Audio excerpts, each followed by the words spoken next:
நந்தவன செடியிலே தேனெடுக்க வேணுமே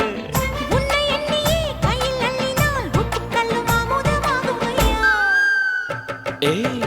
என் மனசுல அடி ஒன்ன நினைச்சதுனால இன்று வரையில் வேற பண்ண நினைக்க